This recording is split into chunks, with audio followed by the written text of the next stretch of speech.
안녕하세요, 란입니다. 몇몇 분들이 댓글과 DM으로 커팅이 먼저인지 버컵이 먼저인지 물어봐 주셨는데 오늘은 보다 효과적인 근성장을 위해서 버컵이 먼저인지 다이어트가 먼저인지 알아보도록 하겠습니다.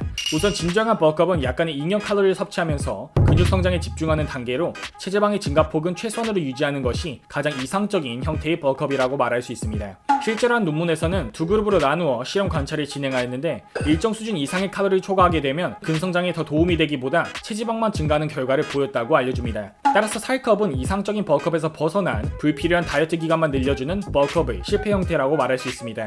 두 번째로 커팅은 칼로리 제한해가며 체지방 감소에 집중하는 단계로 최대한의 근육량을 유지하면서 서서히 체지방을 낮춰나가는 것이 가장 이상적인 형태의 커팅이라고 말할 수 있습니다. 세 번째로는 리컴프 단계로 한국어로 말하면 상승 다이어트가 있는데요. 체계적인 식단 조절과 운동을 병행하면서 체중은 유지하되 체지방을 낮추고 근육량을 높이는 것을 말합니다. 일반적으로 운동을 하게 되면 이 세 가지 방법들 중에 한 가지를 사용하게 되는데요. 우선 버컵이 가장 이상적인 분들은 이미 체지방이 충분히 적은 분들입니다. 앞서 설명된 것처럼 버컵은 살을 무작정 찌우는 것이 아니라 버컵을 하다 보면 자연스레 약간의 체지방이 증가하는 것이 맞습니다. 따라서 이미 체지방이 높은 분들은 살크업으로 변질될 가능성이 매우 높겠죠. 하지만 체지방이 충분히 적은 분들의 경우 자신의 약점 부위들을 육안으로 확인하는 것이 가능하며 그 약점들을 보완하기 위해서 일정 기간을 잡아두고 체계적인 버컵을 진행하시는 것을 추천드립니다. 어떤 분들은 약점을 지속적으로 확인하기 위해서 1년 내내 체지방을 낮게 유지한다고 혹은 림매섭을 한다고 주장합니다. 하지만 약점 부위들은 하루 이틀, 즉 단기간에 보완되는 경우가 절대 없습니다. 실제로 위키피아나가 강조했던 것처럼 자신이 완성형 빌더가 아니라면 1년 내내 낮은 체지방을 유지하면서 대회 준비 혹은 다이어트를 자주 하는 것은 발전하기보다는 유지하는 것에 더 가깝기 때문에 근성장과 보디빌딩 커리어 측면에 있어 시간 낭비일 뿐이라고 지적하였습니다.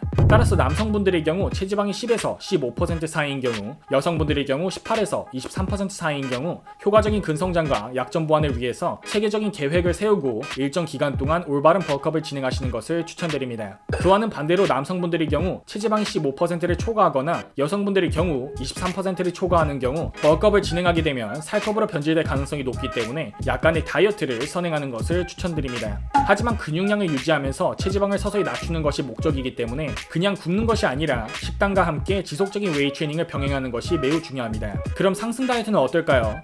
사실 상승 다이어트, 즉 리컴프의 과정은 굉장히 느리고 근성장 측면에서 절대 효율적인 방법이 아닙니다. 물론 가능하기는 하지만 식단과 영양에 대한 충분한 이해와 함께 체계적인 식단이 필수적이기 때문에 대부분의 일반인 분들에게는 적합한 방법이 아닙니다. 나는 그래도 굳이 상승 다이어트를 선택해야겠다 하시는 분들은 남성의 경우 체지방이 13에서 20% 사이이고 여성의 경우 21에서 28% 사이일 때, 그리고 운동을 시작한 지 별로 되지 않은 초보자의 경우, 정리하자면 마른 비만에 속하는 분들의 경우 이 방법을 사용해 볼 수 있을 것입니다.